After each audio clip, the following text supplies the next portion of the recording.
வணக்கம் மக்களே, டுயினோ சீரிஸ்க்கு உங்களை அன்புடன் வரவேற்கிறோம். நம்ம இந்த வீடியோல ஜோகோசியாரம்ல உள்ள குளோபல் செட் பத்தி தான் பார்க்க போறோம். குளோபல் செட்டோட பயன் என்ன அப்படின்னு பாத்தீங்கன்னா, ஒரே மாதிரியான பிக் லிஸ்ட் வேல்யூஸ் கொண்ட ஃபீல்ட்ஸை நிறைய மாடியூல்ல நிறைய இடத்துல நம்ம பயன்படுத்த வேண்டியது இருக்கும். இந்த மாதிரி நேரத்துல பொதுவா என்ன பண்ணுவோம் அப்படின்னா, ஒவ்வொரு மாடியூலையும் போயிட்டு ஃபீல்ட்ஸ் ஆட் பண்ணி வேல்யூஸ் ஆட் பண்ணிட்டு இருப்போம். ஆனா குளோபல் செட் மூலம் பொதுவா ஒரு இடத்துல ஆட் பண்ணிட்டு தேவைக்கு ஏற்றபடி எல்லா மாடியூலையும் பயன்படுத்திக்க முடியும். அது எப்படி அப்படிங்கறத நம்ம இப்ப பார்க்கலாம். குளோபல் செட் கிரியேட் பண்றதுக்கு முதல்ல செட்டிங்ஸ் போய்க்கணும், மாடியூல்ஸ் அண்ட் ஃபீல்ட்ஸ் போய்க்கணும். இங்க குளோபல் செட்ஸை கிளிக் பண்ணிக்கணும். புதிதா ஒரு குளோபல் செட் கிரியேட் பண்றதுக்கு கிரியேட் குளோபல் செட் கொடுக்கணும். குளோபல் செட் நேம்ல குளோபல் செட் நேம் கொடுத்துக்கணும். டிஸ்கிரிப்ஷன் ஏதாவது தேவை அப்படின்னா நம்ம டிஸ்கிரிப்ஷன் கொடுத்துக்கலாம். ஆட் பல்க் ஆப்ஷன்ஸ் மூலம் நான் வேல்யூஸை ஆட் பண்றேன். வேல்யூஸோட ஆர்டர் எப்படி இருக்கணும் அப்படிங்கறத நம்ம இங்க செலக்ட் பண்ணிக்கலாம். என்டர்ட் ஆர்டர்ல இருக்கணும் அப்படின்னா என்டர்ட் ஆர்டர் கொடுக்கணும். ஆல்பபெட்டிக்கல் ஆர்டர்ல இருக்கணும்னா ஆல்பபெட்டிக்கல் ஆர்டர் கொடுத்துக்கணும். நான் வந்து என்டர்ட் ஆர்டர் கொடுத்துருக்கேன். சேவ் கொடுக்குறேன். நம்ம கிரியேட் பண்ண குளோபல் செட்டை எப்படி மாடியூல்ல பயன்படுத்துறது அப்படிங்கறத பார்க்கலாம். அதுக்கு மாடியூல்ஸ் போய்க்கணும். லீட் மாடியூல்ல கஸ்டமர் டைப் அப்படிங்கிற ஒரு ஃபீல்ட வந்து எனக்கு வேணும்.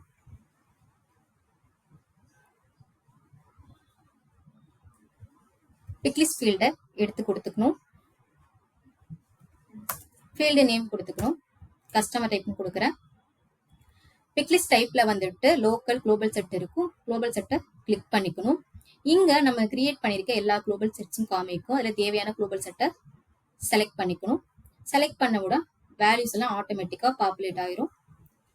இதெல்லாம் டிஃபால்ட்டான பிக்லிஸ்ட் ப்ராப்பர்ட்டிஸ் தான். அடுத்ததா ஏற்கனவே இங்க சாதாரணமாக உள்ள ஒரு பிக்லிஸ்ட் ஃபீல்ட வந்துட்டு நிறைய மாடியூல்ல நிறைய இடத்துல பயன்படுத்த போறோம் அப்படின்னா குளோபல் செட் தான் போயிட்டு அங்க கிரியேட் பண்ணணும் தேவையில்ல. இங்க இருந்தே அந்த ஃபீல்டோட எடிட் ப்ராப்பர்ட்டிஸ்ல செட்டிங்ஸ்ல பார்த்தோம் அப்படின்னா கன்வெர்ட் டு குளோபல் செட் அப்படின்ற ஒரு ஆப்ஷன் இருக்கும். அதை கிளிக் பண்ணி நேரடியா நம்ம குளோபல் செட்டை கன்வெர்ட் பண்ணிக்க முடியும். இங்க குளோபல் செட் நேம் கேட்கும். நான் ரீஜியன் கொடுக்குறேன். சேவ் கொடுக்குறேன்.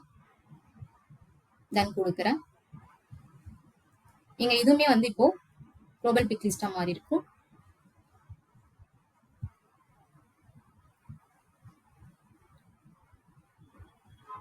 குளோபல் செட்ஸ் போய் பார்த்தோம் அப்படின்னா ரீஜியன்ற குளோபல் செட் வந்து கிரியேட் ஆகிருக்கும்.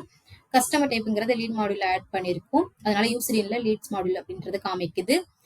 கிரியேட்டட் எப்ப பண்ணிருக்கும், மாடிஃபை பண்ணியிருந்தா யார் மாடிஃபை பண்ணிருக்காங்க அப்படிங்கறதெல்லாம் இங்க காமிக்கும்.